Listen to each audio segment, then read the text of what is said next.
Баршаларыңызға қайырлы күн достар. Бүгін мен сіздерге жұмсақ керемет шоколадпен дайындалатын кекстің рецептін ұсынатын боламын. Міндетті түрде жасап көріңіздер. Ол үшін ең алдымен каналыма тіркеліп, видеоны соңына дейін қараңыздар.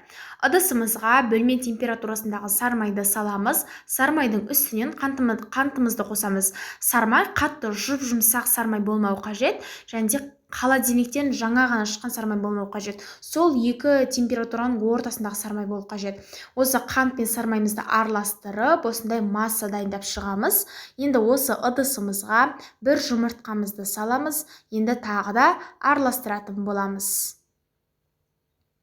Бір келкі болғанша араластырамыз, яғни жұмыртқа, сармай барлығы бір келкі болып шығуы қажет. Енді оған біз қаймақ қосамыз. 2 ас қасық. Қаймақты 15 немесе 20-25%-дық кез келген қаймақтың пайыздығын қолданып салсаңыздар болады.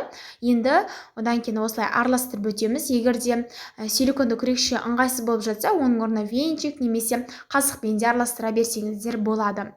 Енді осы ыдысымызға електен өткізілген ұнымызды саламыз. Оның үстінен 1 шай қасық толы қосқышымызды салып, тағы да араластыра отырып, біздің кексіміздің қамырын жасайтын боламыз. Егер де сіздер ұнның барлығын бірден салмаңыздар, өйткені ұнның тығыздығы әр кезде әр қалай болады. Сол себептен жазған мөлшерден граммнан шамамен 10 грамм төмен салыңыздар. Егер де массада тағы ұн қажет болып жатса, тағы да қоса жатасыздар. Егер де мен сияқты қатты қою болып кететін болса, оның үстіне тағы да кішкене сүт қосып жіберсеңіздер болады.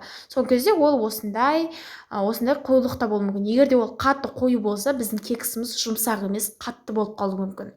Енді мен қазір бұның арасына шоколад салдым. Начинкасы ретінде сіздер оның орнына мейіз немесе жаңғақты да қолдансаңыздар болады. Енді осы қамырды кекстің формаларына салып шығамыз. Әрқайсына 1 ас қасық толы қамырдан салып отырамыз. Кекске негізінен бұл силиконды кекс формасына емес, кәдімгі темірден жасалынатын арнайы кекстің формасына салған дұрыс. Сол болса, соны қолданыңыздар. Енді қазір біз бұны 180 градуста қызып тұрған пеште 20-25 минут уақыт пісіреміз. Әр духовка әр қалай пісіреді, сол себептен пештеріңіздің қызу жылдамдығына қарап отырып пісіресіздер. Кекс дайын, жұмсақ, керемет болып шығады. Міндетті түрде жасап көріңіздер, және каналыма тіркелуді ұмытпаңыздар, өйткені бұдан да көп рецепттер болады. Сіздермен болған Жібек.